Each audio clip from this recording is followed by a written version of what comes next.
Hello, everybody. Welcome to Expression Pass here on Boss Rush Network. I'm your host, and that's excited Eddie. Joining me is the one, the only Boss Man himself, Mr. Corey Dirrig. Hello, good sir. Hello, Edward. I wore the wrong shirt today.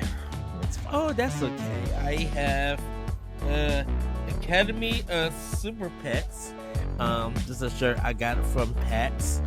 Got an extra large and it's a little bit snug. I'm like, oh, it has to be the material. But it's a mobile game. When I was at PAX, they had just released it, and I liked the art and everything, so I wanted to support them. They said that I got a free code whenever I buy something and everything, and I didn't really, mind that if I got it or not. But I was just like, when I found out they had just released their game, I wanted to support them, and I congratulated on their release of the game. It's on mobile, so I bought some merch from there. But nice. Corey, this summer game fest, summer snooze fest. Well, I would say this: I enjoy wholesome games. I always love seeing Kim Chica and everybody who with some really great shirts. I'm getting my shirts the following week of the summer game fest. So, like in next Thursday, I'll be getting my shirts to order. I gotta rewatch the Latin and the South Asian ones. Those games look really good from what I've seen, but I didn't get to see the PC show.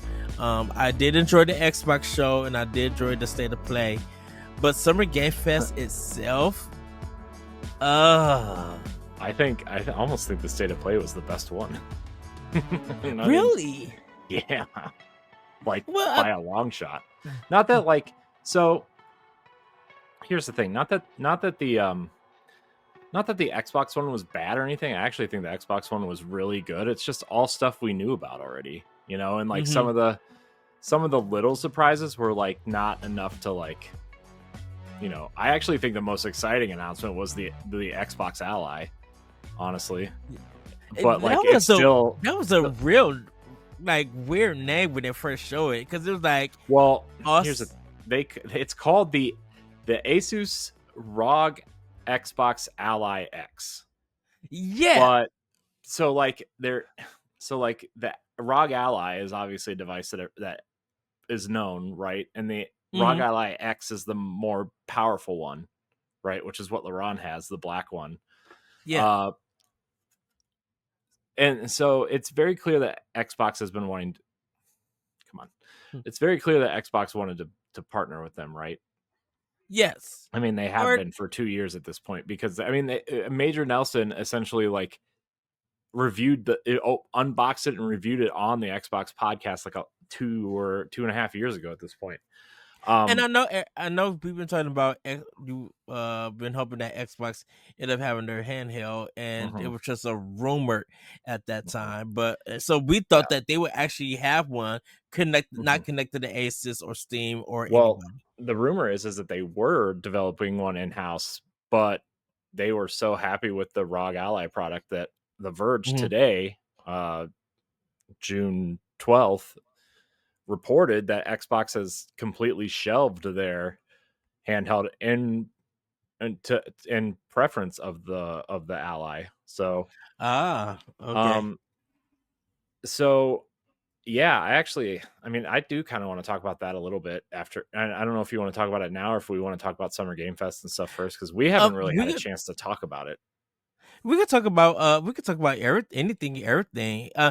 Because I think, of course, Switch 2, we're waiting for more games. Who's waiting for games? 7. I have too many games to play, like Disney Dreamlight Valley.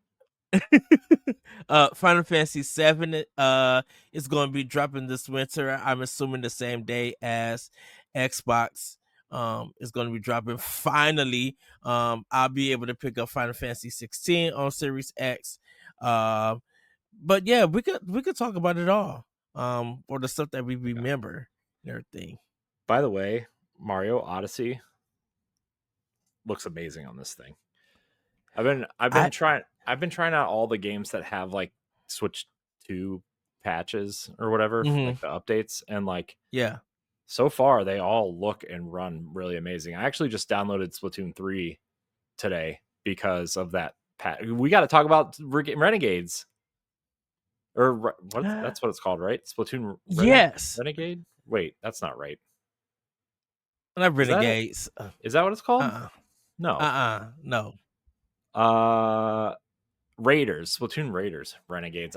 Yes.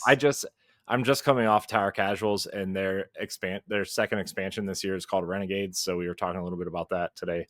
Oh, for Destiny. Yeah. So it's a Star Wars based expansion, by the way.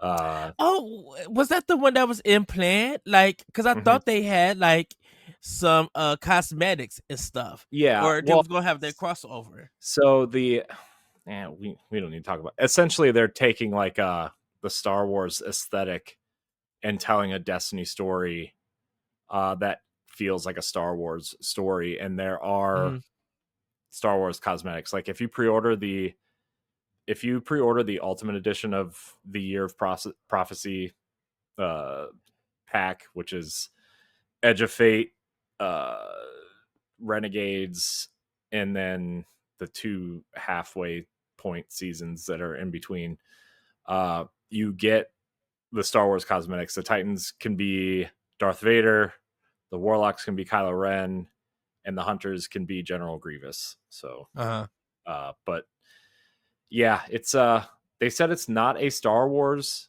expansion, it's just heavily influenced by Star Wars, but there's a lightsaber in there, so whatever. And Han Solo's blaster is also going to be an exotic, I guess, but whatever. I don't know. Yeah, Splatoon Raiders. I'm really interested to see what this is. But we can. I'm sure you'll talk about it on Pal Block this weekend. I won't be on because I'll be out of town, and we ended Tower Casuals early, which is why we're recording tonight on a Thursday.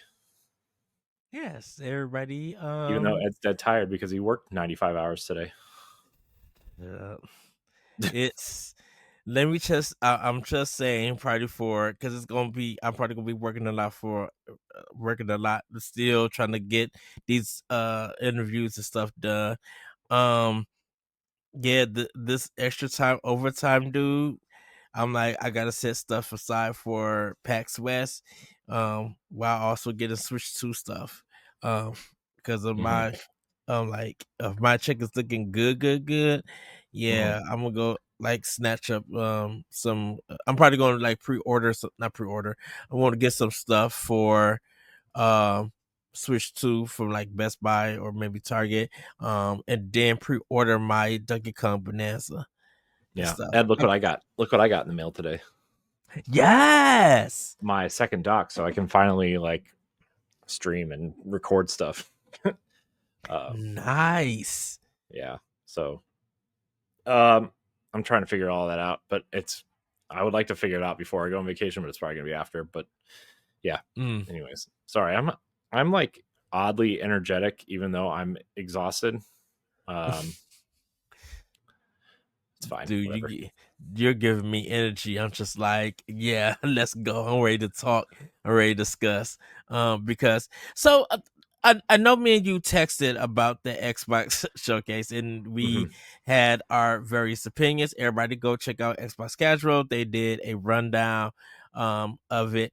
I think I will say, if there was a downside to it, it was like kind of Phil Spencer running through like Gears, E-Day, Fable, Perfect Dark, just like all these next games, year's 2026. Next year. Well, here's the thing: the 25th anniversary of Xbox is next year, right? So yes, it makes sense to have, in my opinion, it makes sense to have all of the franchises that made Xbox launch in the same year, right? So that'd be Forza, Fable, Perfect Dark, Halo, and Gears. Right? This is the problem with that, is that you're combining two systems and not just Xbox. What do you mean? I've missed 25 years of Xbox. I'm thinking 25 years of the first Xbox. So you would have pretty much 25 years of the brand.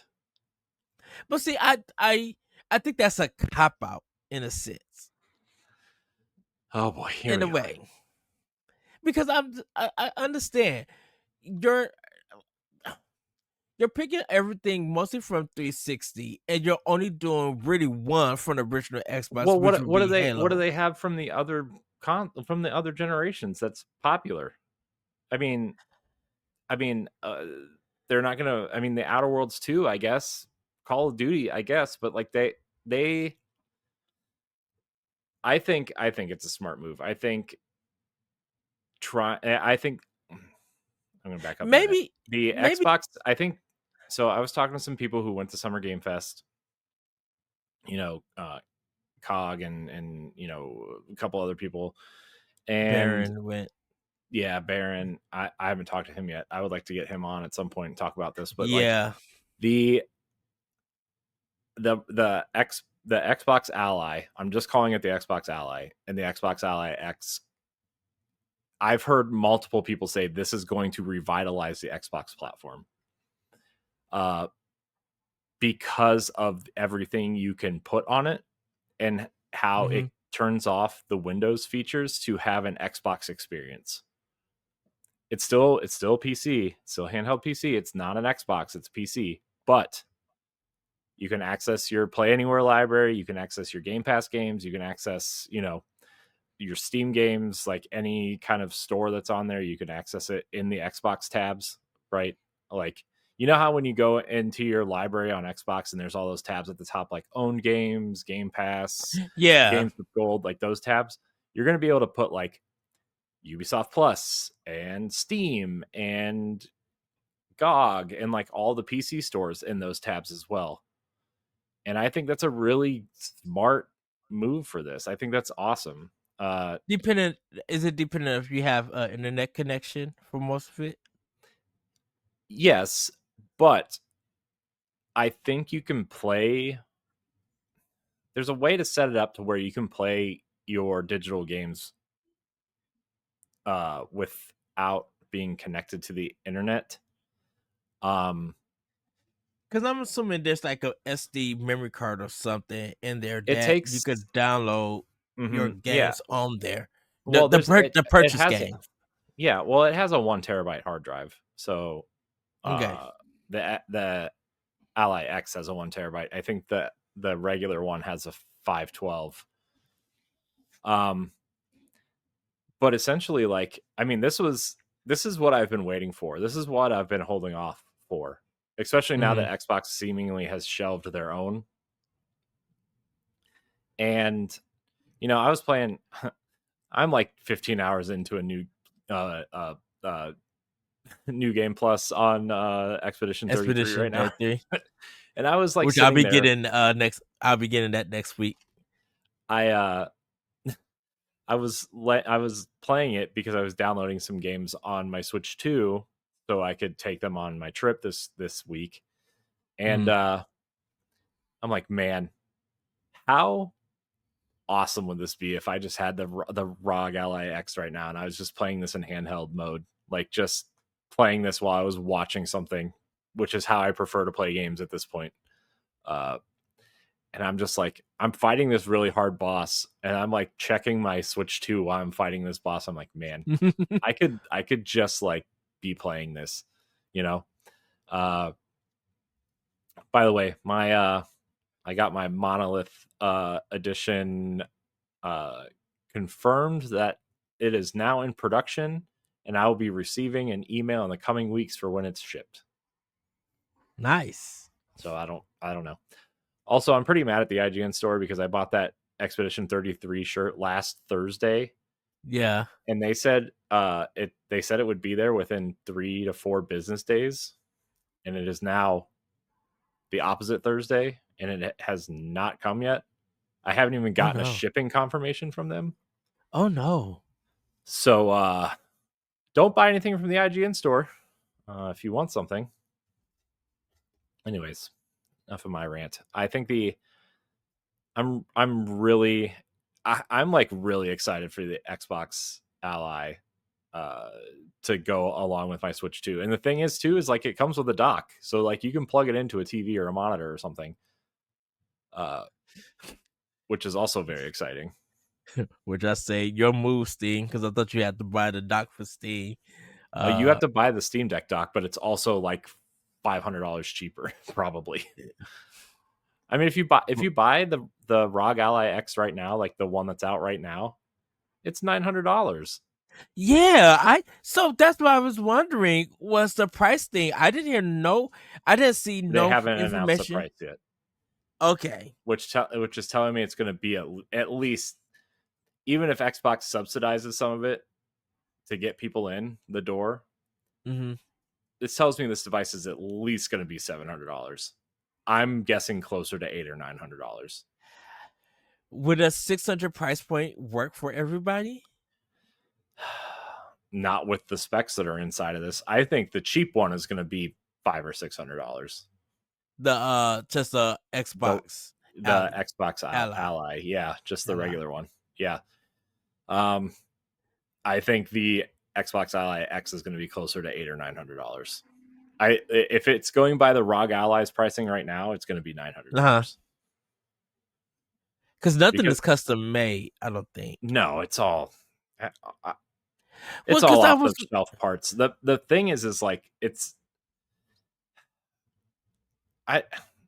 it's because it's a Windows PC. Also, you can hook a mouse and a keyboard up to it and like use it as a computer, like a real PC.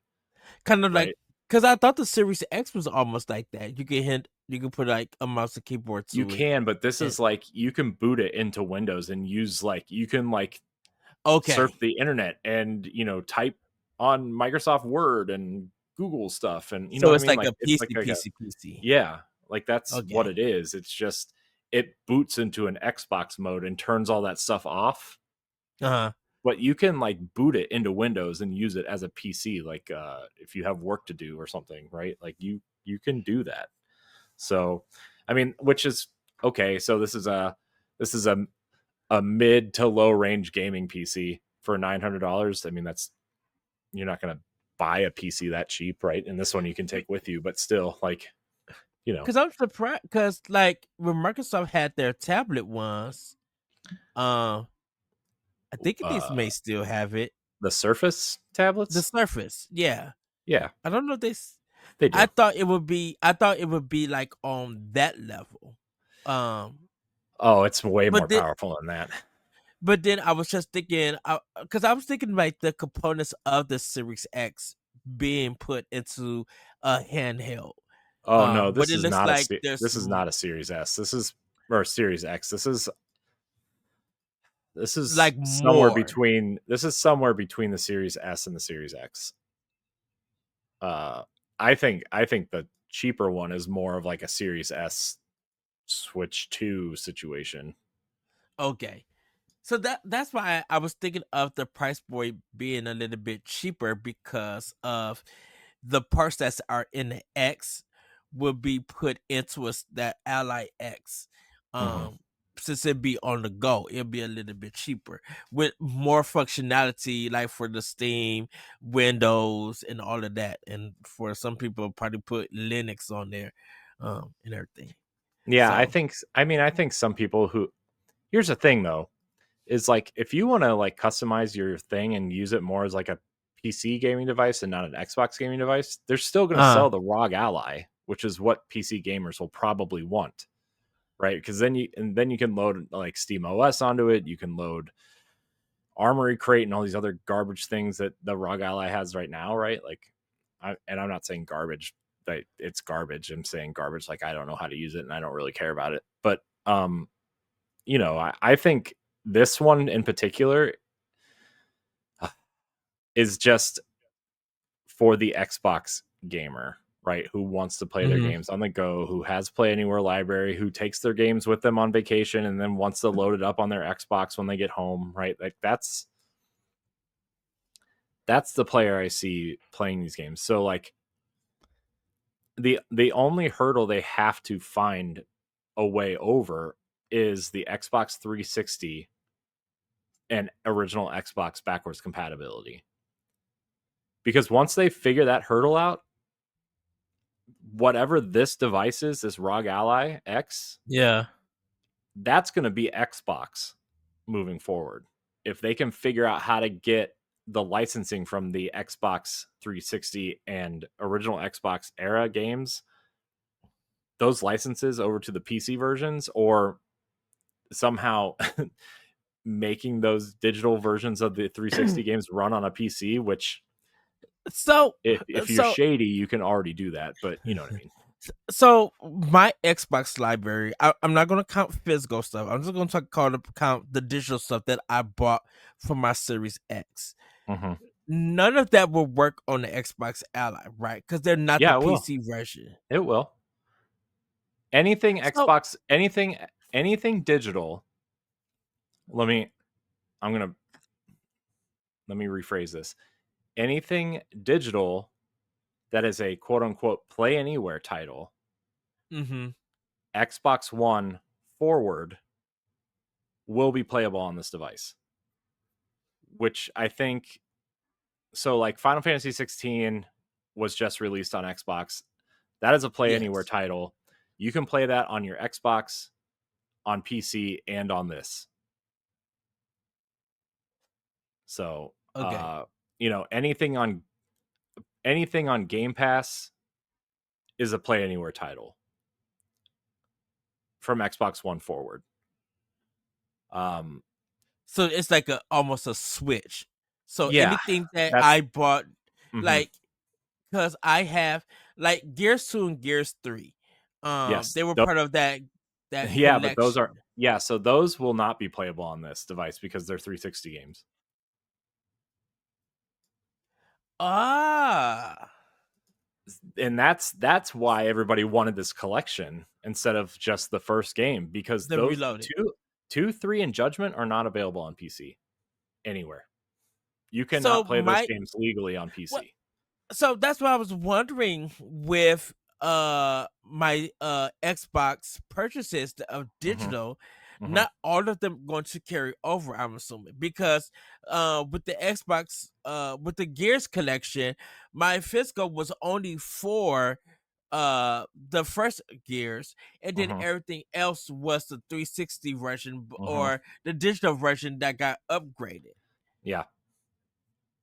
So Gears Ultimate Edition, which if you own it, you get a token for Gears Reloaded. Right? So you can play that everywhere. But the 360, anything 360 and backwards, you can't play on this. So all my 360 purchases, you can stream them, won't work. You can stream them there. Like you can turn your Xbox on and stream them to the device, no problem. But I can't cloud game them in a sense. I don't know if so I think anything on cloud gaming you can probably play. Because that's the thing I was wondering. Because that was the thing I was wondering. Is even with the Steam Deck, if everybody who's on the go with them, I'm like, don't you have to have the internet to play these? Because they're you have to check in. Well, you have to check into the internet, right? Like you have to ping the internet. But I think you have like, it's like the Switch in the classic games catalog, right? You have to check into the internet once a week to play those games. I think the Steam Deck is the same way, or I think the Steam Deck is the same way because people were playing them on like the plane and the buses and trains and stuff, right? So like, but I'm assuming that game is downloaded onto the system to play. Oh yeah, because of there's no internet thing, you can't play Game Pass or anything that you can play Game Pass games without connecting to the internet. You have to set it up a specific way to do that, but there is a way to do that.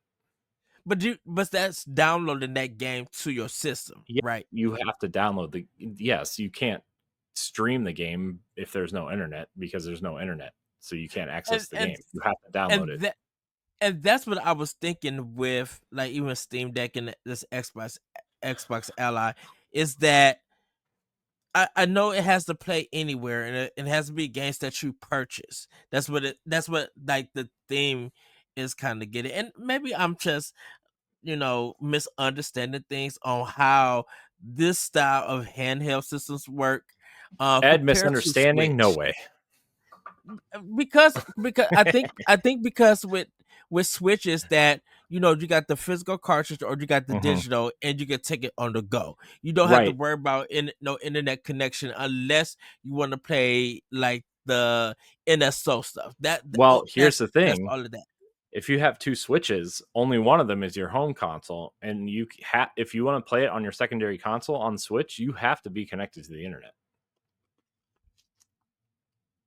So, like, your home console can play all the games offline, right? That's a no-brainer. But your secondary console has to be connected to the internet to play them. Which I think is that part of now the game share too? Because like if I Yeah, game I don't share know how that you, works. because I did that. Um I of course I had to be on the internet, but I had to have my Switch on and my Switch 2 on Hmm. and game share my Fantasy Life I from my original Switch to my new Switch. And I know Well, you it's can only like about you 10 can days just and stuff. you can Oh, load the virtual cart though. yeah, that's what I did. Well, I have the did you retro card. game share or did you load the virtual cartridge? Because those are two separate things. I it by the way that it looked, it's just like the cartridge got taken out of the Switch, and then the cartridge came into my Switch 2. So it Okay. wasn't so it wasn't like I transfer all my games from my Switch 1 to my Hmm. Switch 2. It was just like I game shared, like I put the cartridge. It's like I hand the cartridge to myself to put into Hmm. my new system Hmm. in a sense. So Hmm. when I go to it, it looks like it's a cartridge on my Hmm. system, and I could just play it. Because Yeah. it is a purchased digital version. Because the Fantasy Life I is only digital here in America. Like if you want the physical, you got to get it from Japan. I'm like, no, Who wants to do that? right. So that's why I was wondering, like with the Xbox Ally, like if I'm at work, no, if I'm at work, I was about to say my story. If I'm at work and it doesn't have internet because I can't hop on the internet at my job, I only could play the games that I have downloaded to the hard drive. Correct. That I Yeah. purchased. Yeah. Okay. That's what I was just trying to understand. But if Man, we I'm spent at home, 12 minutes on that question. but if I'm at home on the internet, that's when I could get the full experience of the system. Yeah. Yeah. Okay. Yeah. I mean, I would assume, I know you can't play 360 games natively on this thing, but I assume if you're connected to the internet, you can stream them from your Xbox to the device Yeah. and play them that way, which is, not ideal, but a way to do it. My not my concern, but my thing is like Destiny is not a play anywhere game. So I would have to buy the Steam version too to play it on this thing still. I'm pretty Understandable. sure. Or download the Steam version and then buy the expansion stuff. The Yeah. expansions. Yeah, I mean it's a free to play game, so technically it is. So I would have to do that. Yeah, which means I would have to buy like the legacy version and the latest expansion again, which is whatever. It's fine, but also, yeah. I'd be like Activision, BattleNet. No, And not Activision. I'm sorry, Sony. I've gotten the Give me a entire game on PlayStation for free through PlayStation Plus. So because they just released this month's game is the final shape on PlayStation. So like their games, Are you serious? yeah, the final shape. Well, Edge of Fate is coming out in like less than a month. So yeah, final Is shape that is a what is that a new? Edge of Fate is the new expansion. Was that something I would have to purchase, or it's Yeah, just it's a it's oh $40. okay. Um, but if you want to buy the Year of Prophecy, it's $100, and you get access to both expansions, all 4 seasons, and extra stuff that I'm Well, unsure at the moment. well, since I bought the final shape and got all, I'm assuming I got all of that. I think the other expansion I would just need to buy. Yeah, The $40 one. yeah. I mean, it's Uh, it's just the next expansion. It's equivalent to the Witch Queen or the final shape. It's just the next thing. like story content and Yeah, everything. yeah. Which it sounds like they have it pretty planned out for the next couple years, so that's nice to hear, which is not something you could say about Destiny originally. So Because I'm assuming now that there won't be like a Destiny 3, oh like with no, a not at full this on, point. like you get a full on story campaign without having to. Well, but you still have to pay. Like I was just thinking like a regular $60 game. How you get all of that, and then uh there's in-game stuff that you could just do that was part of the regular campaign purchase, and then they started getting with more expansions. But I guess they're just expanding since Well, now it's just the the thing the Destiny thing universe. now the thing now is like you only pay for the expansions. The seasons are free, but there's other things within the game that you need to purchase. And if you just buy the Year of Prophecy, you get it all anyway for the next year. So Because I'm assuming we're not getting like no 20-hour campaign or anything, or oh 15, no, 20-hour campaign no more. they said these expansions are smaller now. It's going to be about the size of Shadowkeep or Rise of Iron from Destiny 1. So like 6 missions and a ton of end game content, I would assume. Lots of stuff to find. Uh, Mm-hmm. but the cool thing, I didn't mean to turn this into a Destiny thing. The cool thing, though, is that they are taking heavy inspirations from games like Metroid Prime. And they Ooh. want to have you kind of, you know, do some interesting things that way and like kind of backtrack and visit areas that you've been to before because new things unlock based on what you've done already. And uh You know what? I would be down for a Destiny Metroidvania crossover well, mix up. this is what you're getting. So uh yeah, I mean, Edge of Fate is, you know, they said they are heavily inspired by Metroidvanias and Metroid Prime specifically. So That's shocking. I mean, it makes sense if you have been following the story and know what's going on. I mean, Well, if you, because I was thinking about it, like from Bungie and thinking about Halo, oh goodness, who's the Halo developers now? Halo Studios Halo Studios, who they were previous. 343. 343. When some of the retro people left and went to 343 Studios to do Halo 4, it had that Metroid Prime feel to it. Mm-hmm. And then they came back to retro, and then you see, oh, this looks like Halo 4. Pretty much. So it's just like seeing like Halo having that inspiration, and now seeing Bungie having that inspiration and putting it into Destiny. It's just like, wow, like Metro Prime has really been like an influence as a first person adventure, with the shooting mechanics and everything. Because I used to call it an FPS, but I'm like, no, it's a first person adventure. Yeah, it's a first person Because shooter. I It's mean, a yeah, shooter. but It's first person. You shoot things. It's a first person shooter. Let's but be it's honest. not level. It's not level based design and stuff. Doesn't need to Um, be. Destiny's not level based design. I mean, it used to be in a No, sense. no, it's not. Come on, come on. It was mission by That it was mission nah, design. It nah, didn't flying off to space and everything. nah. uh, but Corey, this Super Game Fest because I like hopefully I our wasn't done listeners talking haven't about seen out. the Xbox thing. We were still talking about it, and then you asked a question, and then we got sidetracked because this is what we do. Exactly. Anyways, Uh, I think I we don't need to talk about it that much longer. I think this device is cool. It's exactly what I've been waiting for. I'm excited for people to get their hands on it and everything. Yeah. So there are two major companies that are not involved in Play Anywhere. And that would be Ubisoft and EA, because they have their own subscription services that they want you to subscribe to. Which, if you're a Game Pass Ultimate subscriber, you already have EA Play. But Ubisoft wants you to pay $15 a month for their games too. So it's like, yeah. But, whatever. It's it's whatever. It's fine.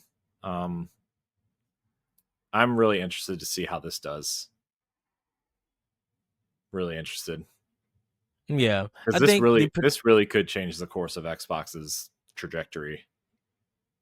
It would. I think it would unify the future of gaming in the sense that, of course, people cared about handheld gaming and hybrid gaming, definitely with the Switch.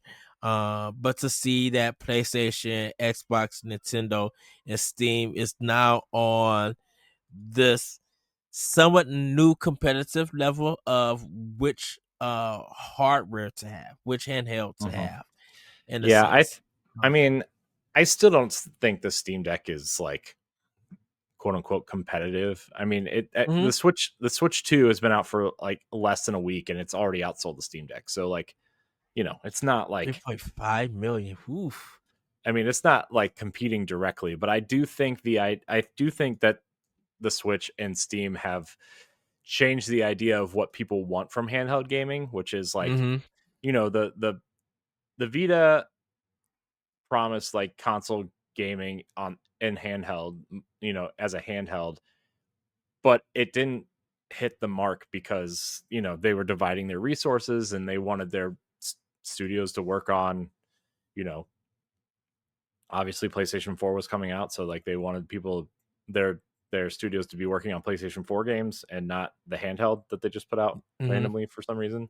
If you're not going to develop for it, why put it out? But anyways, and I liked the Vita until mine died. So like, I think what the Switch did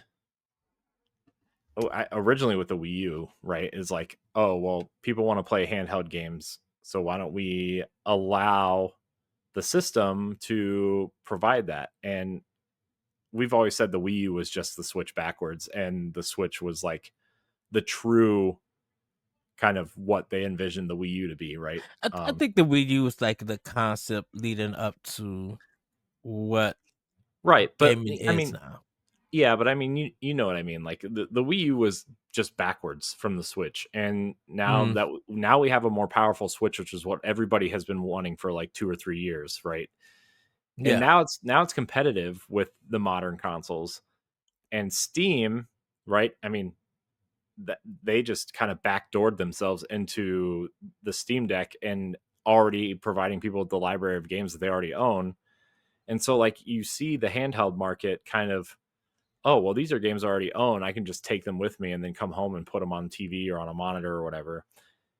And I think Xbox, they're walking this thin line of being too late or too early to the party, right? In terms of what they're trying to do in the handheld PC space.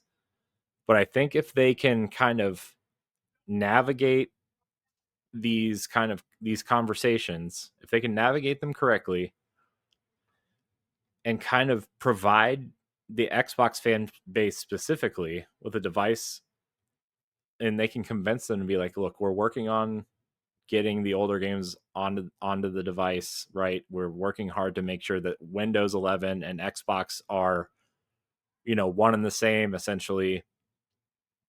Please be patient. And they can figure out a way to do that. I really think that this device could change a lot for Xbox. I think it would get people back in their good graces in a sense, because I'm just like, Oh, I was gonna say because now Xbox is killing like Series X right now, and Xbox themselves is killing it at just first party wise. They're Mhm. killing it with a strong library, and it took Dude, years they after have like these a new game every 3 weeks. They've put out yeah. on, and I'm not talking about PlayStation releases. Xbox first party, and like, if you want to argue that Activision and Bethesda aren't real Xbox, whatever, then still, like, you look at Avowed, you look at Indiana Jones, Mm-hmm. South of Midnight, Doom, Gears is coming out. So what else just came out? I mean, there's been like 7 games first party wise, and anybody that's like, I've heard multiple times people on the Boss Rush podcast still say Xbox has no games. I'm like, did you look at their library the last 8 months? I, Like, so for me, my thing has been like Xbox had games, but they're too late. It took years, but right. but then I'm just like, I think I'm coming from a Nintendo mind frame because of how Nintendo's first party was like coming out almost. There was like bangers and some low key ones coming out month after month, year after year, and we were waiting so much for Xbox, and now Xbox has caught up. Um, Xbox Game Studios has caught up, and they're hitting it out the park with Mm-hmm. heat. And Yeah. so now, by the time everybody get the Xbox Ally, like if you weren't into Xbox and you feel like, is there any software? It just out of besides third and indie, just saying outside of them, you have a list of games to recommend from Xbox themselves. Hellblade 2, Doom the Dark Ages. Um um what is the music one with the uh from GameWorks. Hi-Fi Um Rush. High Five Rush. You have that. You have Forza Motorsport. Like you have top billing games coming out from Xbox, like you mentioned, South by Midnight, and I mean, soon there'll be. just look at the work Obsidian's done in the last 5 years, right? I mean, Dude, they got like Obsidian three alone. games. They got like 3 games on the way. Yeah. I mean, they just put out Avowed, right? They have uh the Outer Worlds 2 this fall, First and then two, Grounded 2 is coming into game preview, and like, they still have a fourth project in the works that we don't know about. they From are like, putting in that work. yeah. The sad part is like the director, one of their directors who directed Avowed, just left the studio to go work at Netflix. They're working with shoot, I forget which team they're working with. Mhm. She's working with, but she's leading the narrative team for. Oh my gosh, I forget what studio it is. Night School. Night Night School. School, the Oxenfree studio. I think. Okay. I always get Night School and Night Dive twisted, and they are two very different studios. Night Dive is like the it's the remake. Atari. It's the Atari studio that specializes in the 3D old school 3D remakes. Yeah. But yeah, I think Xbox is like about ready to just. I mean, they're already. You look at the PlayStation charts; they're the biggest. They've been the biggest publisher on PlayStation for like 6 months in a row. Yeah. Um, and I don't know, man. This is what the games are finally coming, and it's just a shame that they've gone in this direction and put their games on everything, because PlayStation. Everybody's complaining that PlayStation hasn't put out any first party games, which I'm like, I mean, Which which they put out partner games, right? I mean, they put out Stellar it's Blade and Rise of the Ronin, and they have but everybody feel like when it Neo comes to 2 PlayStation, coming. like when it comes to PlayStation, it's been ports of stuff. There's been first party games, Mhm. especially for PlayStation 5. I mean, you got Game of the Year Astrobot, like Mhm. you know, Which is but awesome. I'm everybody glad Astrobot is good. I'm glad people like Astrobot. right, and that's become kind of the discussion that people are having now getting on these commentators and people who saying that Switch 2 don't have no games because they got all of these ports. That's what just like, well, Xbox and PlayStation did the same thing. In fact, Dude, PS5 is still doing it. Dude, people that are complaining that Switch 2 has no game, it's been out for 6 days. Relax. Like Donkey Kong is coming, the Kirby expansion is coming, the Mario Party expansion is coming, Metroid Prime 4 is coming, Pokemon's coming, Splatoon Raiders is coming. Like, I'm sure a new Zelda and a Mario game are coming. Hyrule Warriors is coming. Like, right. just, and I'm these and for every launch game that has came out, Series X, PlayStation 5, and Switch 2, there have even with regular Switch, there have been ports of games coming to fill that library. I know the Series X was supposed to launch with Halo and it got delayed, but the Series X launched with Gears Tactics and Flight Simulator. And like, everybody was playing Xbox One and 360 games on Series X. People were trying to figure out. Sony came out with Spider-Man, the Miles Morales, like DLC. And then it was just a whole bunch of ports until like well, they also had Clank. I mean, they had Ratchet and Clank, they had Dark Souls, they had Demon Souls, they had Returnal, right? I mean, those were kind of like the heavy hitters at the time, but like I do know what you mean though, right? Because after that it was like I mean, the best games for PS5 up until now, I would argue, are still PS4 games, right? Like Death Stranding, Ghost of Tsushima, Director's Cut, God of War Ragnarok, Horizon Forbidden West, The Last of Us Part 1 and 2, like Uncharted 4 and Lost Legacy. Like, they all have PS5 versions, but they're all PS4 games still, you know? And like, based on the PC specs I saw for Ratchet and Clank, I would argue that game could 100% run on a PlayStation 4. Oh yeah. Because that dimension warping thing that they do is like I know they say like the SSD makes it work faster, but like, I don't know, man. That seems like it could you can make that work on a PS4. But regardless, like, I mean, Xbox, like, their whole thing is smart delivery. Like, all their best games too, almost up until recently, are Xbox One games. Like Gears 5, Halo Infinite, Psychonauts 2. And it's only been up until recently where like the games can't run on Xbox One anymore, which is fine. Like, you don't need to be playing games on Xbox One, but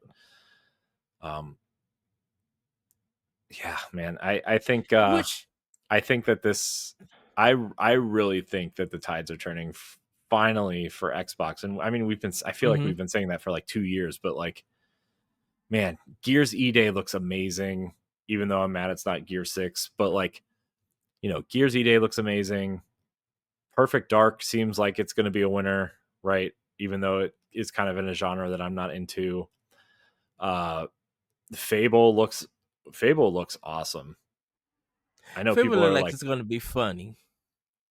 I mean, yeah, that's it should be. I mean, that's the tone, right? I mean, yeah. If somebody doesn't call me a chicken chaser within the first 10 minutes of the game, though, I'm going to be really upset.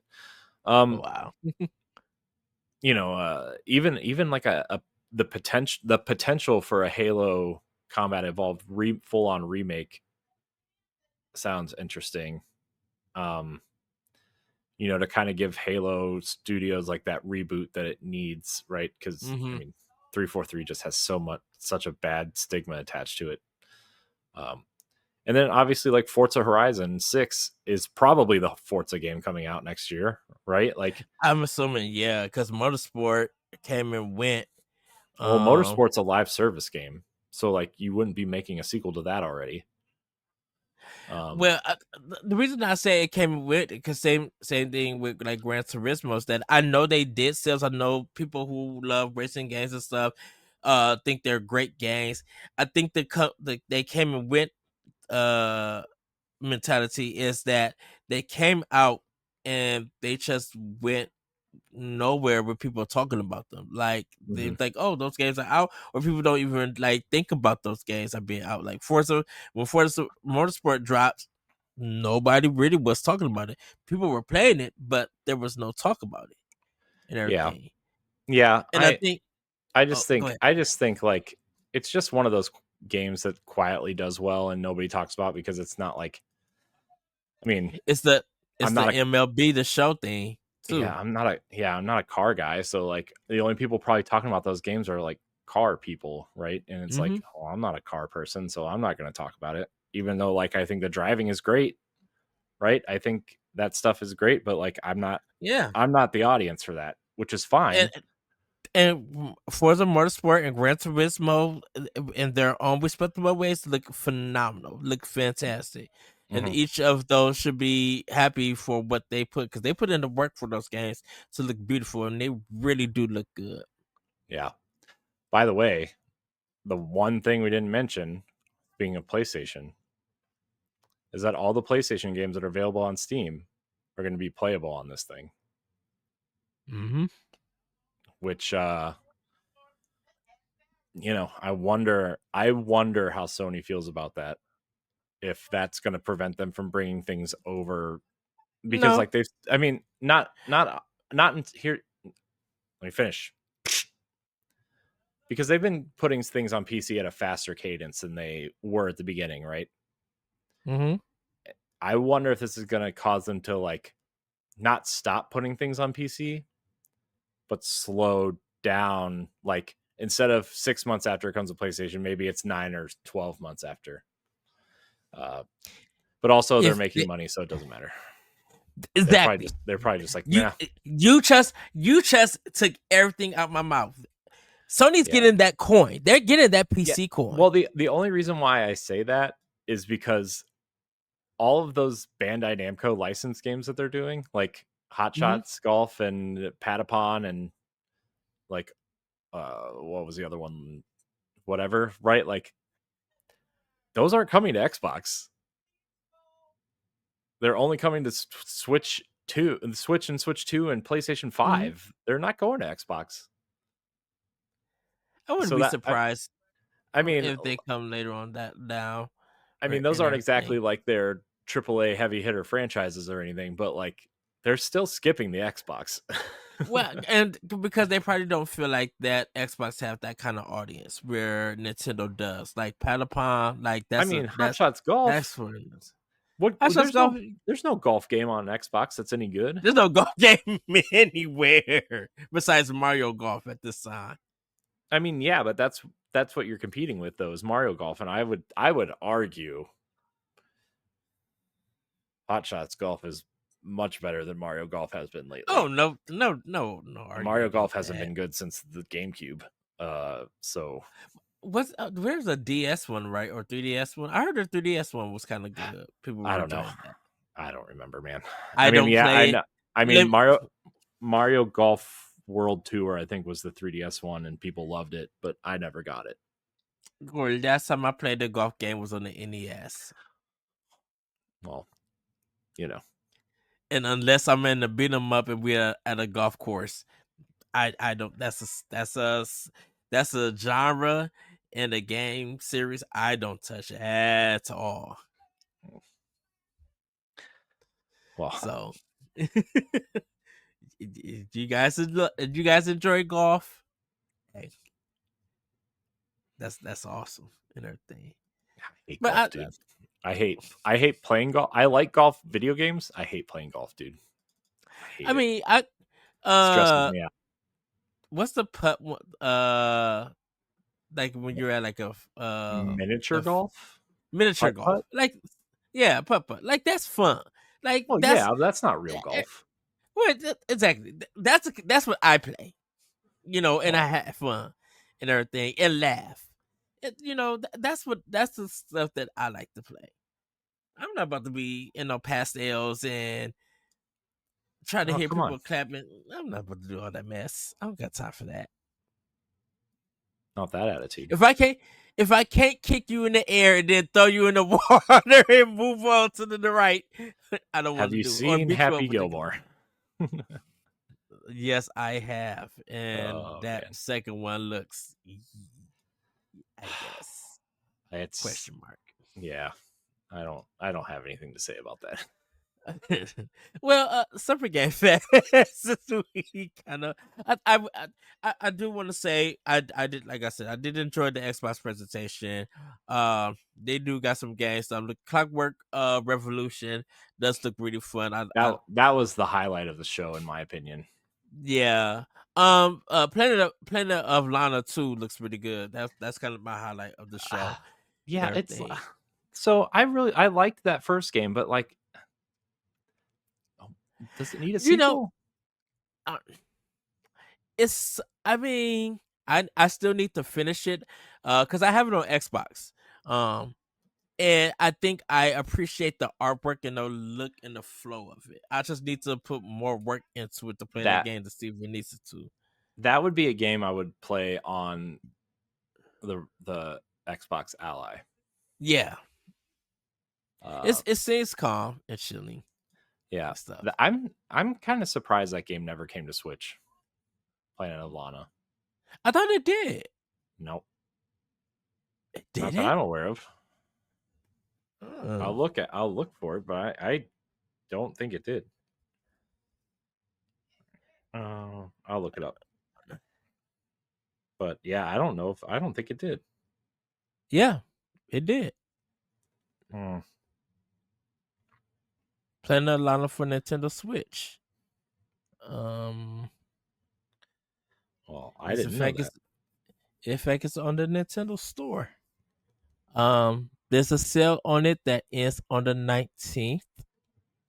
And it's $9.99. Interesting. So, but I could wait. Which No. which is funny because it.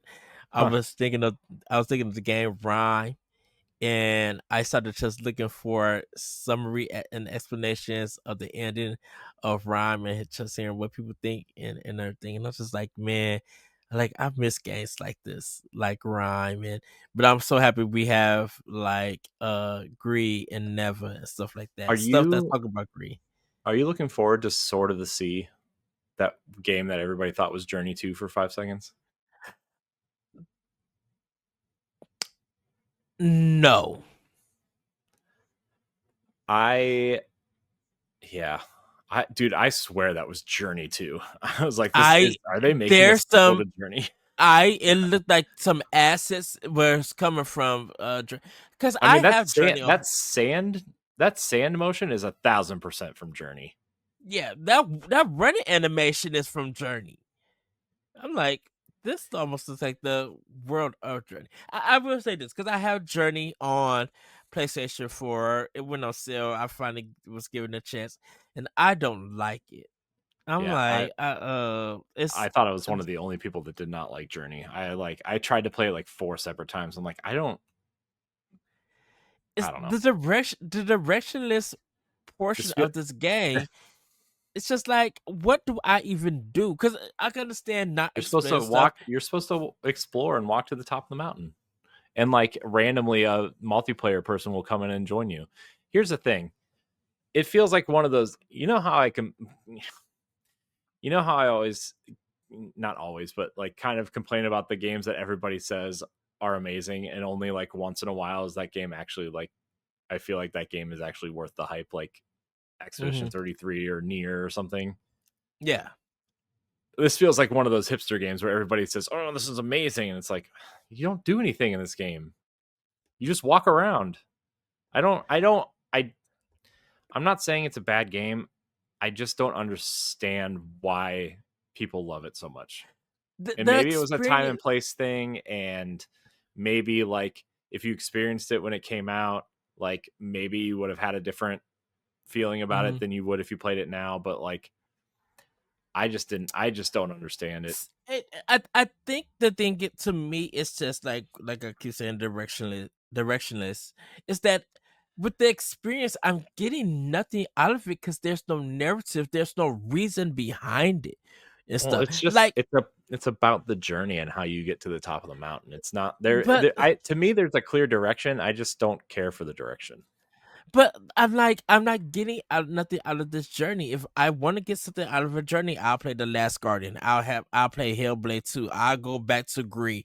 I'll go back to Never. I'll play Papa and Yo, Concrete Genie. Like, I guess I will play games that when rhyme again. I will play that and get something out of it so I could talk about it. Like how it make me and other players feel, how they connect to a emotional level, a human level, even though this is a fantasy uh in this kind of made up world, like because it's a video game, that there's something to take away from it. And I feel like with Journey, it's just like I took nothing away from it besides confusing puzzles and no direction on where I need to go. I'm like, I'm running to get on a mountain and to redo this again, and this is supposed to be 3 hours. I'm like, uh, that I just don't get it, Yeah, I don't really get it And I'm either. not I'm not saying that and I'm not knocking people who love Journey. If you love it, that's awesome. If it's a personal favorite of yours, that's awesome. That's amazing. Right. It's just Well, not something yeah, for me. Uh, like it's just something. It's not just something for me because I want to take something away from the games that I am playing. yeah. Sometimes, Well, I mean, I think we are in the clear minority for Hellblade 2. People do yes. not like that game, but again, that's fine. But that's also the beauty of video games, right? To take Well, a thing from and you. well, this is the thing with Hellblade too. It's just like people complain about the time limit, and not what you're getting from the game itself. Because it's just like there's so much narrative and so many themes and things that you have to go through to get something out of it that it truly pays off, and they do it so much. They do it in a great narrative way, but they do it also in a nice, memorable cinematic way. Mhm. And it just shows like, yeah, we took 5 years to make 5+ years to make this game, but there's so much to take out of it, you Mhm. know. Yeah. And this Ninja Theory and their craft is top tier quality. Yeah. I'm a I'm a fan of Ninja Theory's uh, games. I mean, I guess I've only played one game of theirs that I was like, man, I don't need this. And that was the Bleeding Edge. Remember that fighting game they made when they Yeah, were first acquired from Xbox? Like, you know, whatever. I mean, they can do combat, sure, but like people were done with hero shooter games by that point, right? Even though it wasn't a shooter, it yeah. still had that feeling. But people like Heavenly Sword and Dude, Heavenly Sword is like, Yesterday. I can't believe that game hasn't come back in some capacity. There's no one there to make it at Sony. I know, but I mean, I'm surprised they didn't have like Bluepoint do a remaster of it or something. Like if Bluepoint made like a full on remaster like of Heavenly Sword, that would be awesome. Oh heck yeah!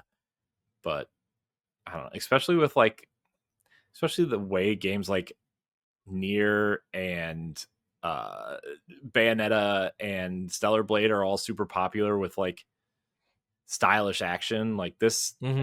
Heavenly Sword seems like a remaster from Bluepoint seems like a no-brainer in my opinion. And If you like God of War and Nier and Bayonetta and Devil May Cry, like that seems like a no-brainer. and they could fix a lot of the control stuff, like some of the Maybe they can control add a stuff. jump button. I don't know. It's my uh, opinion. But I still really liked that game. but I'm like Free going through trophy the game, by history. the way. Oh yeah, Uh, but then I'm like you go from not Hellblade, Heavenly Sword to like Enslaved, Odyssey to the West. Just like, yeah, you're amazing in your storytelling and combat. Like they weren't like Ninja Theory wasn't trying to be platinum and wasn't trying to be Team Ninja. Just wasn't trying to be. They had their own way of designing games. So when you play a Ninja Theory game, you be like, "Yep, it feels like this, and it feels creative." Like I still go back to DMC Devil May Cry and just love the action and combat in that game. Uh, hmm Great level design and stuff, and I don't care what anyone say about that game. That want to tear it down. I'm like, this game is amazing. Probably one of the best action games outside of Bayonetta 2, in my hmm opinion. Yeah. You know, hmm it's that Yeah. disastrous Devil May Cry 4. Who good googly By movie the never again. by the way, Ed, Bayonetta 2 and 3 on Switch 2, since they have uncapped frame rates, now run the way they're supposed to. Well, the Bayonetta 2 would be back to 60 because it was like 60 Yeah. on uh Yeah. But yeah, apparently Bayonetta 3 is like 1,000 times better than it was on Switch 1, mhm. which is like good to hear. But also, did you see that Hideki Kamiya came out and said that he was planning another Bayonetta trilogy No. in a recent interview? Yeah. He said Hmm. I wanted to continue Bayonetta's story and make another trilogy. It's like, But he dang. left Platinum. Well, everybody's leaving So Platinum. Platinum's about to leave Platinum if Ninja Gaiden 4 doesn't work out for them. I think Ninja Gaiden 4 will work out I'm for him. sure. I think a lot of people really like uh 2 Black that came out earlier this year. I Mhm. did until I was just like, I'm bored now. It was fun for like, a few hours. And I assume that like video game design has evolved quite a bit since Ninja Gaiden 2 came out in what, 2009. Yeah. So I kind of feel like if Nintendo bought Platinum Games, I think people probably would just say like finally. Like it's so weird. Like even with like Insomniac, when Sony finally bought them, everybody's like, finally that y'all bought them. I'm like, y'all was the only publisher or console that they were really making games for. mhm. Yeah. Oh man, Platinum. Well, I feel yes, bad for Platinum, man. I I think they're gonna be okay. I have, I it just believe. feels like they've hit, like when they hit, but when they don't, like Mhm. it's just like a total catastrophe, right? I mean, like Babylon's Fall was a total catastrophe, Scalebound total catastrophe, but then you get a 10 million seller like Near Automata, right? And it's like, Yeah, oh man, that's amazing. Or like Bayonetta is like a really revered action series. 1 and 2 are like considered some of the best action games of all time. I think people are kind of mixed on 3, but still like super iconic. Vanquish is like a legendary third person shooter, right? So like yeah. when they hit, but then you get Ninja Turtles and the bad Transformers and game. that's and that's like the Activision stuff. And Yeah. like I think that's what I said when not Ninja Theory, Platinum Games working on Bayonetta 2 and working with Nintendo, and Mhm. regardless of what people thought about Star Fox Zero and everything, Oh I, yeah, I forgot they made you Star know, Fox Zero. and that was something new from Platinum Games and everything. Um, I think the guidance that Nintendo, of course, that they were just like, Nintendo had their hands off, but Mhm. probably also was just like, we're gonna check up on this game and Mhm. stuff. I think with them working with Nintendo and Bayonetta 2 being such a big hit, regardless of the sales and stuff, that word of mouth really helped them, and really help people really recognize who was Platinum Games and what they do and why their games are so good. So yeah, they had Mhm. some rough patches and stuff with the Activision, but I'm like, Activision probably would just send them a check, make us a game, and we'll throw it out because it's a licensed game. We were able to tell the difference of who really cares about the product that Platinum Games make. and like Nintendo had their hands on the stuff. But and then you look at Square Enix with Near Automata and stuff, and the creators working with Platinum to get that game. You know they were working together and everything. And so we get this amazing action game, adventure game, great music and soundtrack that, you know, when it was on PlayStation, then it went to Xbox, and then it went to Switch, that people were buying up these games and still talking about them. So I'm like, when Platinum, yeah, I agree with you. When Platinum are in their bag and they make some phenomenal stuff, it's because there's a lot of talented people that works with those talented teams. I mean, they look how want to make sure. awesome Astral Chain was, right? I Oh mean, heck yeah, that game was awesome. I think they have some. They have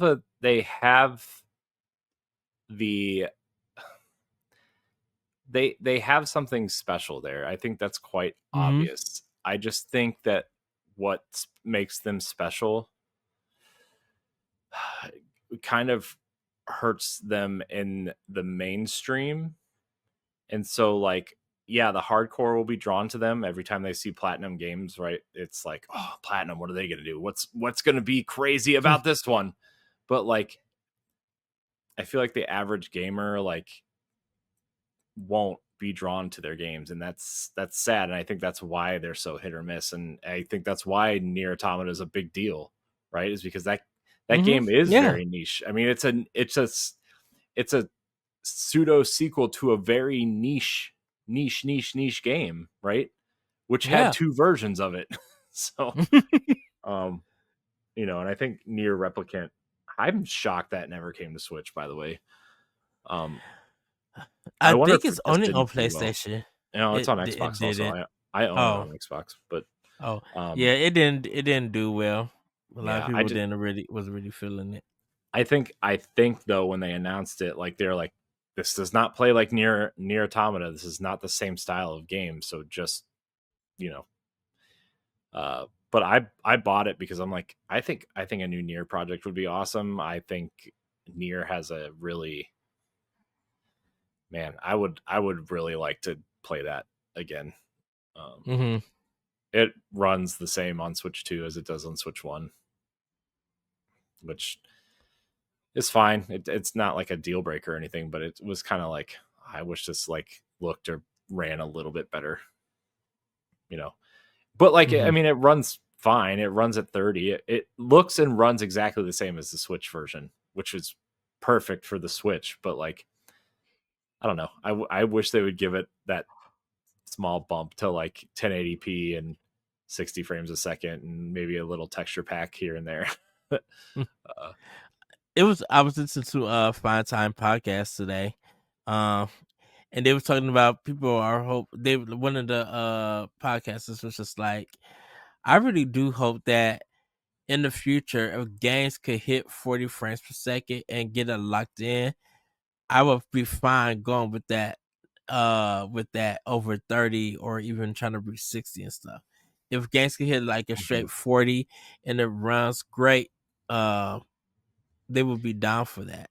Yeah, like, it's not the thing about the 30 frames a second thing is like usually the frame rate isn't locked.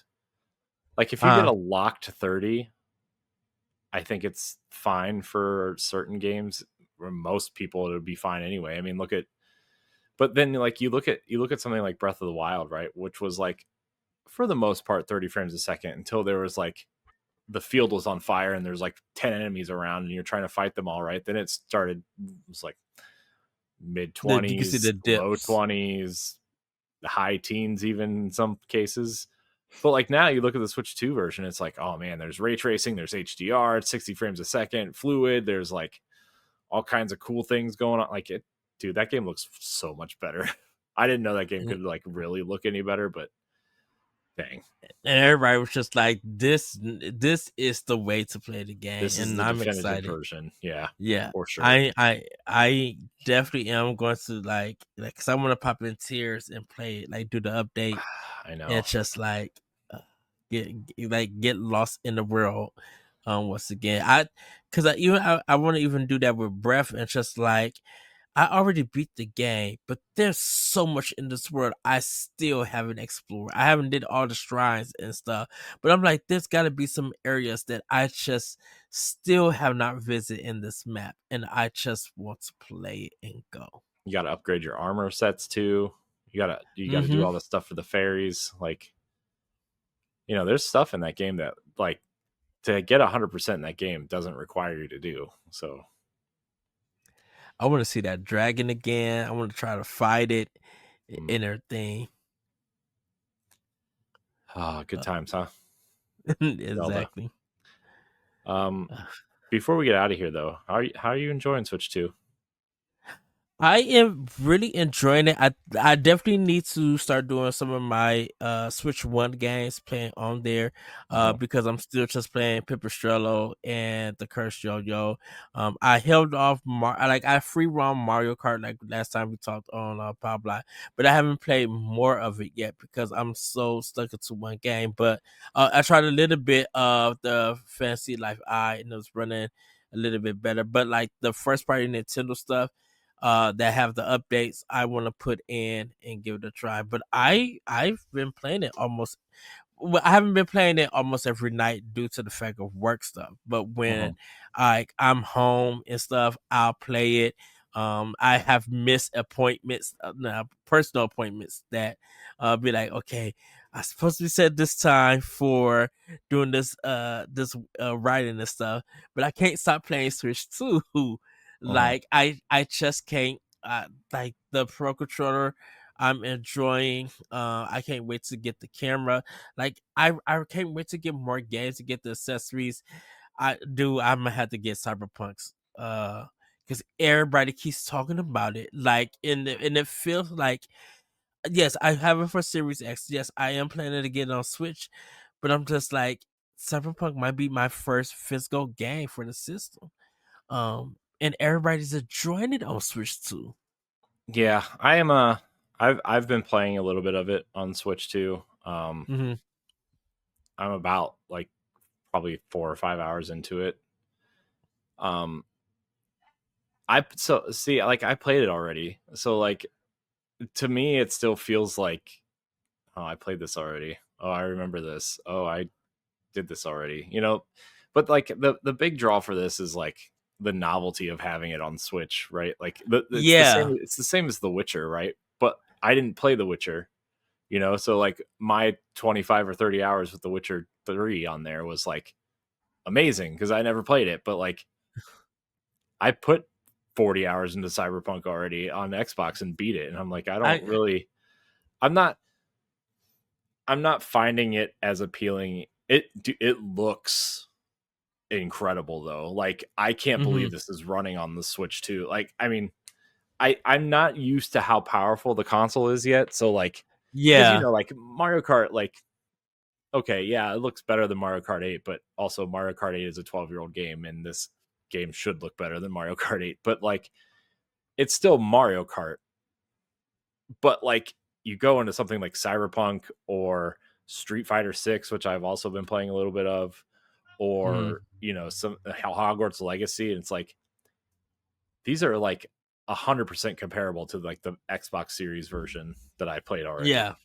Um, to the point where it's like I kind of want to play Hogwarts Legacy again, to be honest with you. Uh, I say so, do it because like I haven't beat Hogwarts Legacy on Series X. yeah, Um I so I want to, but there are also other games that I should be playing. Um, but yeah, I think if you haven't beaten Cyberpunk or haven't played a significant amount of it, I think that this is an excellent way to play it. I think the controls feel great.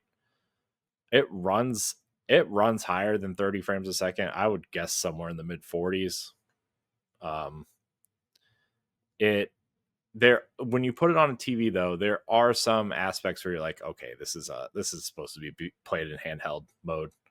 mhm. Specifically when you're like specifically the character creator, specifically when you're like looking into a mirror or something and you see your character specifically looks strange, but like the npcs in the game look better than when I played it on Xbox Series X, to be honest with you. But it was also the Xbox One version, so like I don't know how that game looks now, but like it's impressive that it's running on this machine. Mm-hmm. So, but Street Fighter 6 is really good, Ed. Um, Do I return I back to the world of Street Fighter though? I may have to. I yeah, I'm thinking about getting either Yakuza 0 or Kunitsugami for my trip. But also I also downloaded Xenoblade Chronicles to finally hopefully jump into that. Mm-hmm. So I may do the same thing. Get Yakuza 0, even though I own it on the other systems. They said this definitely is the definitive way to play it. And Mhm. like I think if I play it on Switch, I just gotta be like stick with it like I did the other games. Cause for some unknown reason, like Yakuza Kiwami and Yakuza 6, do I stick to those I stuck to those games and probably beat it within a week and a half and everything. I'm like, oh, I moved through these games quick if I stick to it. So if the definitive version of Yakuza 0 is gonna be on Switch, then Switch 2, then yeah, I'm gonna get it. Mhm. And stuff. Yeah, there are definitely some games now that I would like to see ported to Switch 2 at some Hmm. point.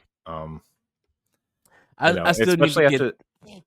Oh, Oh, go go ahead. ahead. Sorry. Gardens of Azor. I think that's the farm game.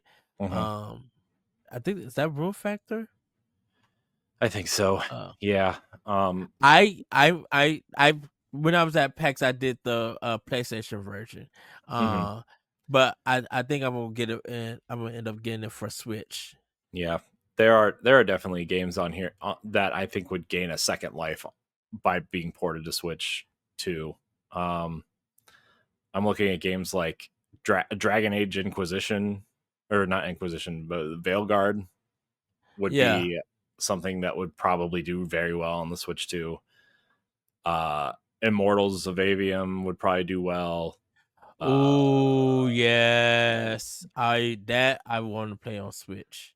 um, Unknown Nine, which was a game that I've been looking at, which is kind of like this 3D action game. You would know it if you saw it. Uh, Hmm. Banishers of New Eden, the Plague Tale series, which, by the way, that new one looks awesome. Plague Tale Legacy looks awesome. Yeah, that one was weird. That came out of nowhere. I'm like, No, that it huh. was leaked like a week ago. Um, Oh, Guardians of Azuma. That's the Room Factory one. hmm, yeah. Uh, Uh, but like, even older games, like, I mean, the games I keep harping on are, the Final Fantasy 13 trilogy, Kingdom Hearts, uh, uh, Mass Effect Legendary Edition, Dead Space would probably be cool on this, Resident Evil, yeah. like basically like any game that has a PC version at this point should make its way over to Switch 2. EA, surprise me. I want you to surprise me. I will pick up your games on Switch too. I put Madden on my wish list. I'll play Dead Space on Switch too Um, if they brought it. this device makes me wonder if, like, people say games can't be played on this thing. It honestly makes me wonder if there are really games that can't run on this thing. I think it can. I think Like right now, everybody's pointing at Grand Theft Auto 6 right now, which I'm like, I don't know. Cyberpunk runs really well on this thing, and yeah. I mean, obviously it had a lot of problems at And launch, but so, like, so this is the thing with Grand Theft Auto 6. It's not so much that it can't run it, but I gotta see that game literally in action. I gotta see that gameplay and stuff because everything has been in game well, cinematic trailers. yeah, but And I I'm mean, like, that's just Rockstar. They don't show anything until the game is out, right? I mean, the gameplay stuff, they right, want but they want it to be cinematic. That's their thing. Right, but once again, that brings concern because Cyberpunk did it. That Alien game that did it. Like when you hide a whole bunch of cutscenes every time you bring out your trailer, I get the doubts. I'm like, this Yeah, but doesn't you look don't like like it's Grand gonna Theft Auto be. anyway. I mean, I don't I care much for it either, I, but I respect it. I do don't. you? I I bought 5 and played it all the way through. I had to cheat through the PS. I had to cheat through Grand Theft Auto 3 on the PC. It was just getting very janky at the end. I'm like, I cannot do this. This is questionable content to the fullest degree. But but I will buy the game. I will give it a try. Um, Hopefully they be surprised. I think and I don't got nothing against Rockstar. I think I hold Rockstar up to because of Max Payne 3, that level of quality storytelling and gameplay. I'm like, if Grand Theft Auto 3 felt that way or Grand Theft Auto felt that way, I would have more respect for that series Mhm. than I do now. Because I still think out of all the Rockstar games that I played, Max Payne 3 is still the best. Oh. Yeah, I don't know. I'm just kind of floored with the amount of the way that the games are running Mm-hmm. because Nintendo has trained us to expect pared down versions of their games since the Wii, that these are like the real versions of these games, and I just like, it makes me so happy, you know? Like it just makes me feel like this is finally this it feels like the device that people want. Mm-hmm. I, Yes. I don't know how else to describe it. It just feels like the device people want. Uh and it's, we did that episode on, um if like short term this device will be fine, but it's got to prove mid to long term that I can keep up with everybody else. And this device seems to be keeping up with everybody else I think already. everybody's, yeah, I think it's Switch proof that this is kind of like the future of gaming, not only for Nintendo, but for everybody else. And then when there are third party studios willing to give that system a try and they seen the sale numbers, indies, first party Nintendo games were doing numbers month after month, year after year. I think with Switch 2 is that they're going to continue that and evolve it Hmm. with it by getting more third party games onto their systems because regardless of if people want to argue about the game key and all of that stuff, people are going to go out and buy that physical. People are still probably going to go out and get the game key card and be like, oh, what was I worried for? Like I'm not worried about the game key card stuff like that. Like as long Hmm. as uh these big name games still come out to Switch too. Uh, if I have to accept the fact they're gonna come later, I'm gonna be like, you know what? You better make sure later is at the right time because if something else comes out around that time that everybody was anticipating, your Hmm. game is gonna get left in the dust, like I the think like on other games I on Switch. I think once this initial batch of third party games comes out, right, Mm-hmm. or like the random port here and there. I mean, Borderlands 4 is coming out day and date. Madden's coming out day and date. There's a lot of games coming Mm-hmm. out day and date for this thing that normally wouldn't. And I think probably beginning next year that's going to become way more regular. Of like, hey, everything's coming out at the same time. The only thing is like it also depends on if Nintendo wants to announce that it's coming or not, right? Because that's also a major thing at this The point. Nintendo Direct. I think I think Nintendo would be fine. I think Nintendo still will select what they feel like will be a bigger impact in their Mhm. Nintendo Direct Mhm. compared to when they want to announce it. Because I think if there's a game that they would want to announce for a multi-platform, Nintendo be like, okay, that's fine. Just put our logo on it and go about the biz. Do what you need to Yeah, do. That's your because like control. because that was like the big thing at the Xbox thing, right? Because they had PlayStation and Switch logos on a lot of things, and there was only one Switch 2 game there, and it had already been announced. And that's the thing about Summer Game Fest, which we'll probably have to touch in another episode, or another discussion, is that everybody was getting worried about why were there Switch 2 logos on a lot of these games, It's and because I Nintendo probably has a deal to announce some of these third-party games at a direct. I kind of feel like a lot of these trailers were already made for other platforms. Oh, I'm sure. And I think, Nintendo was being very secretive with Nintendo Switch 2.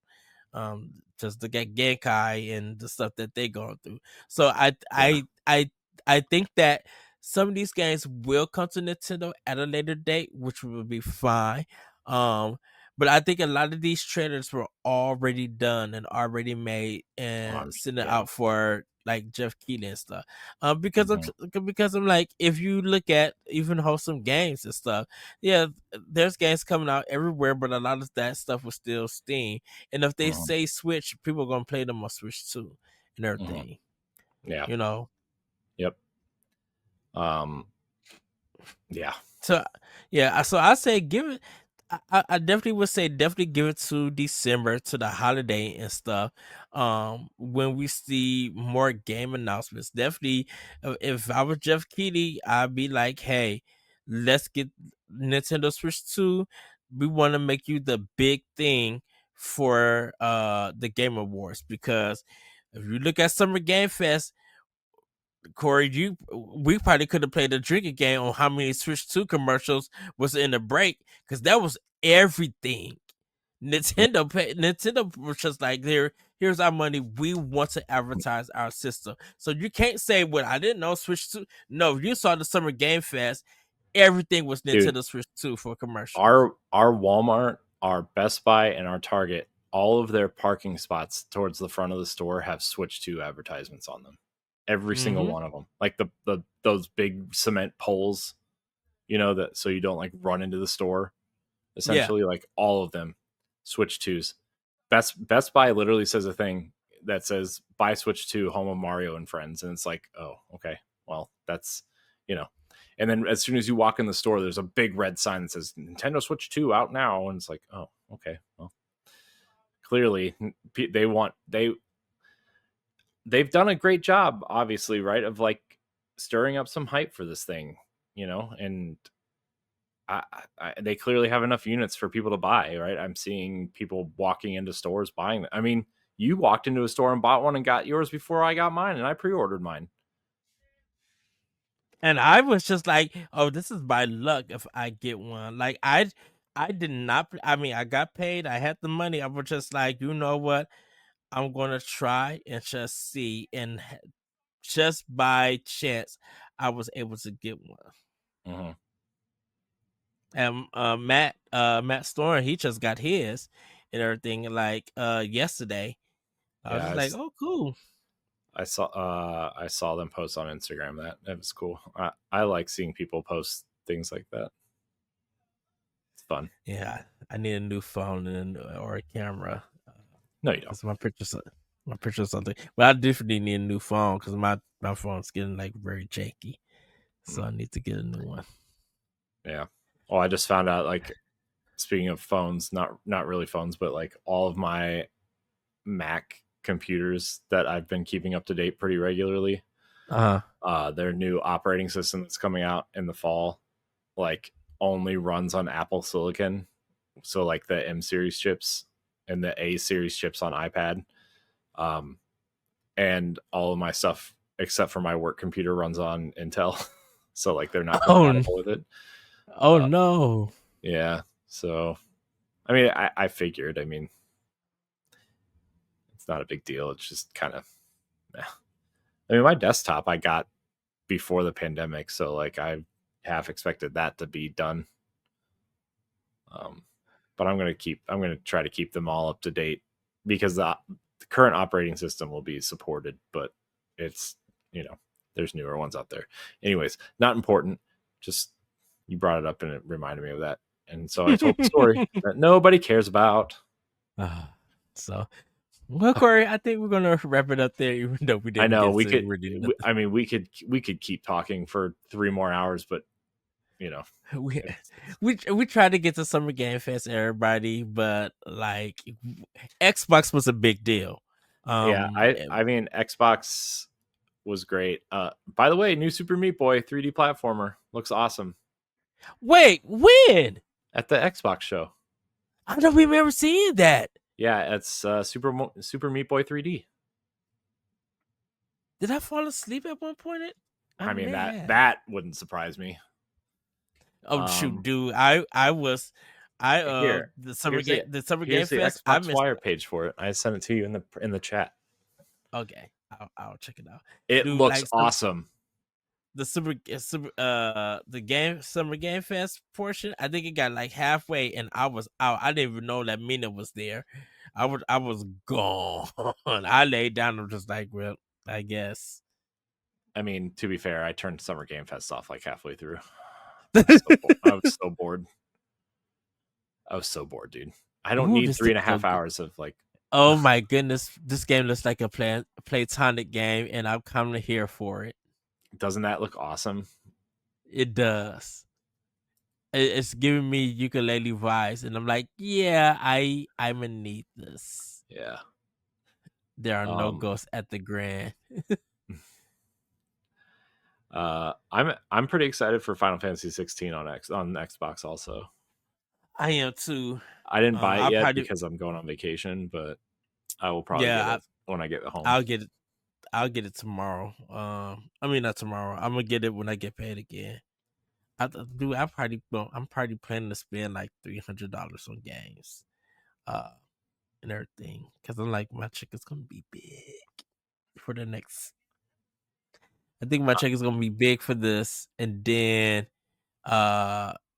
my checks are gonna be big for July too. But I'm like I said, I need to make sure my money is right and tight for PAX West, and everything.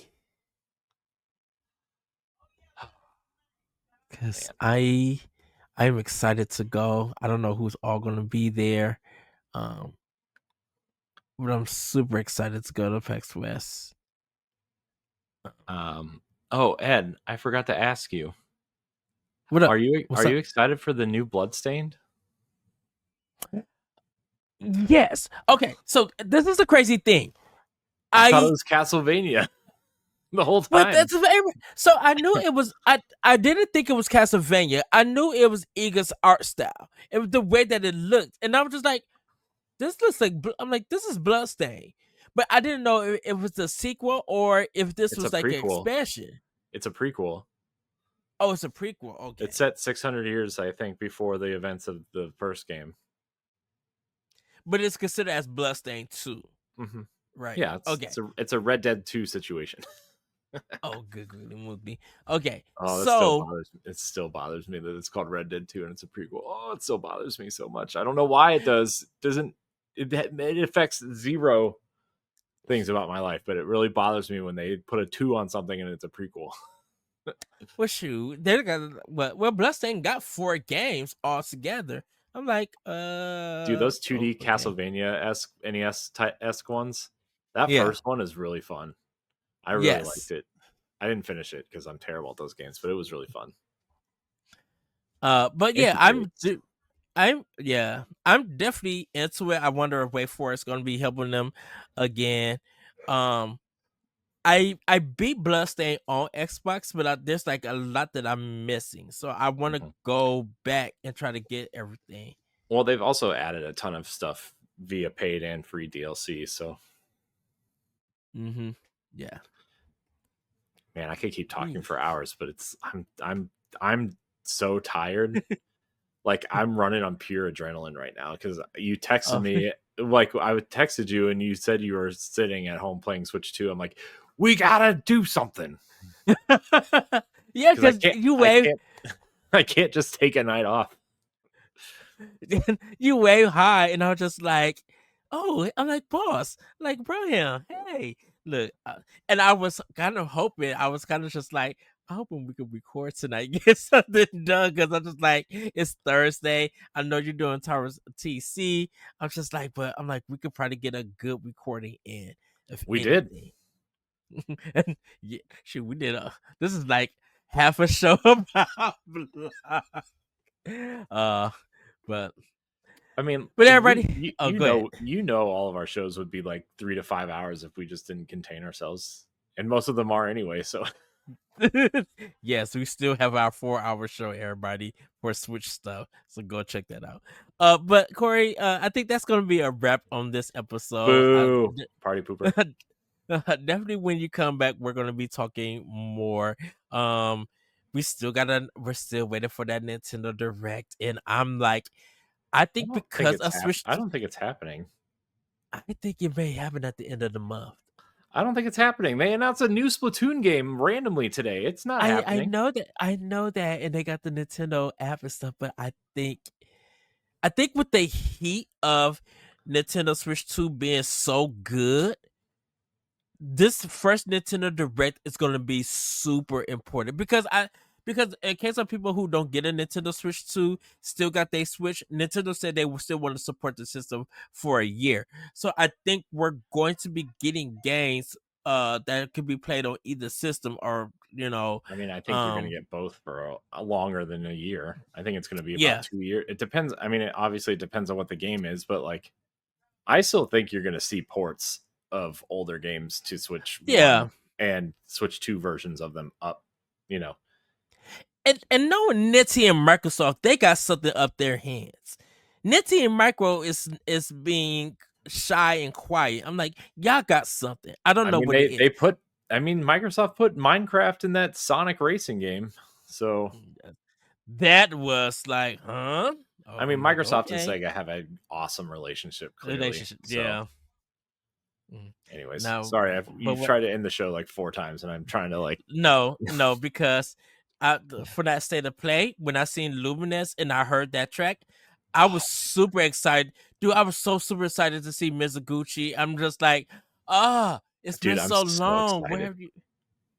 He's going to have to bring that to Xbox and Switch too. I'm like, you have to... Luminous that game cannot stay as a PlayStation 5 exclusive. It's not even a PlayStation 5 exclusive. It's a PSVR exclusive for now. Oh, because I'm just like, Miz, the tracks that you gave us on Tetris Effect, the tracks that you got in past Luminous games, you gotta give this to us on Switch and Xbox. Speaking of Luminous and Tetris Effect, where's Rez? Why has Rez never been ported to Switch? I really don't know. Man, Rez was awesome. I loved Rez. I had the Dreamcast version for a while. I don't know what happened to it. I think it was one of those games that my cousin borrowed and never gave back. Oh, the Rez on Dreamcast is probably about $600-$700 plus some dollars. I mean, I'm sure it is now. I'm sure my cousin sold it for weed or... I'd be mad. Something. Dude, there's way worse things to be mad at people on my side of the family about, but that's a whole another day. That's a can of worms I do not need to open on a podcast, or I could make a whole series about it. And it's funny, we